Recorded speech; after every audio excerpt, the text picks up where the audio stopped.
What is clean tech? And a lot of times people sort of kind of quibble about the definition of clean tech. I don't think it really matters, so I don't want to focus too much on what it means, but I do want to set the context of how we think about it. And so clean tech is really products and services that impact the world's largest markets. We're talking about fuels, we're talking about chemicals, we're talking about power, we're talking about transportation, we're talking about agriculture and manufacturing. These are very large, very deep value chains. They're really the backbone of our economy. And so as we really see clean tech, we see it as the 21st century industrial technologies. If you look at Silicon Valley, we've seen tremendous innovation in information technology, how we process and manage information.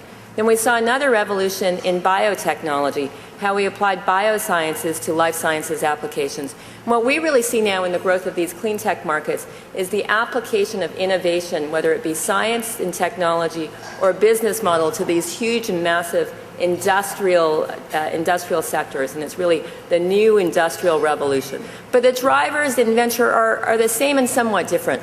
So one, certainly there's tightening energy and resource supply. We don't have, last year the price of oil was extremely high. This really triggered a lot of focus on this. Today the price of oil is a little bit softer, but we still have tremendous volatility in that pricing. And that's because the gap between supply and demand is very tight. I think most people agree that long-term oil prices are only going up, but even regardless, in the short term, you have tremendous volatility, and this just shows how tight that gap is. Secondly, there is growing consensus that actions will be taken on climate change. Frankly, the U.S. was very, very late on this front, since it has been much more of a consensus on an international basis. But even here domestically, we have great indications that there will be actions taken on climate change. And a lot of people believe that that will happen this year. So industry is now starting to rally and gear up around what will that mean for them. Importantly, and certainly in the valley here, where so much of our growth economy is based on innovation, we really believe that breakthrough technology here can really drive economic disruption. And so if you look at solar technology, for example, the premise behind a lot of the investment, most of the investment in solar technology, is that some breakthrough in material science or some related technology can drive down the cost of solar power so that it is equivalent to the price of your grid-connected power. So you get price parity of solar. That's all about breakthrough technologies changing the economics and structure of an industry. And we see tremendous interest from entrepreneurs and from scientists moving into this space, which tees up the next point. We are seeing, certainly we saw the first wave in the sciences. Every major research institution across the country effectively declared clean tech, energy, and the environment as their number one issue on campus. At Berkeley, it's long been a DOE lab with a tremendous focus around energy efficiencies, technologies. I think it was last year, they had the creation of the Energy Biosciences Institute, where BP injected $500 million into that institute for the advancement of sustainable biotechnology in the production of fuels. Stanford has started several years ago with GCEP and is expanded into the Woods Institute for the Environment, MIT, you just go across the country. This is the academic and research focus on campus. The next move is entrepreneurs. It's people who have experience in industry, people who have experience in startups. Those people are seeing the growth in clean tech, and now they're coming to this sector as well. Clean tech is not like IT or biotech. We do not have repeat entrepreneurs who have been successful in clean tech. The industry is far too young for that. And so what we need are people who understand the markets coming out of industry, and we need people who understand how startups work and how entrepreneurial companies work, and combining those in companies so that we can bring them forward. And that mix is starting to happen. And then last thing, which we can see by just the activity in the room, is increased public awareness, increased public interest. This creates a supportive environment for the industry to grow on. A lot of people sometimes wonder, although they understand for the drivers for clean tech, what role does venture play in that? So where do we focus? And this is a good proxy, I think, for the venture industry at large. One is that markets that are available to be resegmented. So if you look at the power industry, for example, it's trillions of dollars. You can't necessarily, as a startup, take on the entire power industry. So you need some subsegment of that market that can be resegmented by technology or a business model.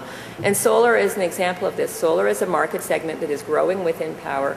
If you can achieve cost parity of the solar power relative to other methods of production, you can resegment the power market. And so that's an example. It's really important to us that the green benefits are secondary to economics. One of the issues in clean tech companies and clean tech entrepreneurs is sometimes they get overwhelmed with the macro benefits of what they're doing. The potential to reduce the supply-demand problem on a global scale, to reduce the carbon footprint, to solve these macro problems.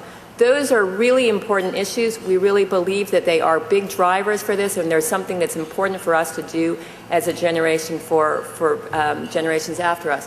However, when it comes to business, we're investors who get paid to create return.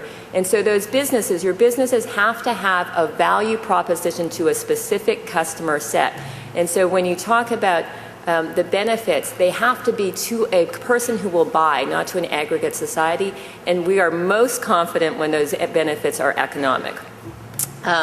Policies and subsidies are an important part of the clean tech mix.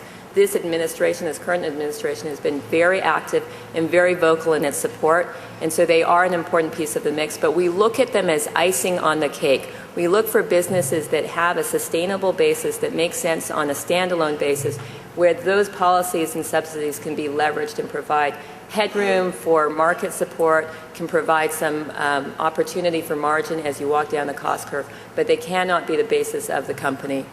And finally, startups that can navigate and succeed in a land that does have many, many incumbents across the landscape. So if I look now a little bit more granularly about what kinds of market segments count in clean tech, and everybody's definitions vary, but this is a good representative perspective. Solar is obviously a big investment sector in clean tech. Biofuels and biochemicals is another big sector here. So this is what we do see a lot in biofuels and biochemicals, that the public tends to think a lot about ethanol and biodiesel. That's certainly part of the mix, but there are other fuels, and there are certainly other products that can be made. It's important to remember that most of our plastics and most of our materials are also made from petrochemicals, and those are opportunities to innovate as well. Certainly there are other supply technologies, and many investors, ourselves included, do count traditional hydrocarbon as part of clean tech. It is an important part of our energy mix, and there are ways to make it more efficient. There are ways to make it much more benign from an environmental footprint, and those are important to pursue. There is a whole category of clean tech that often gets forgotten. Our sponsor did bring it up very importantly this morning. It's energy efficiency and demand management. There is a lot we can do to drive down total consumption.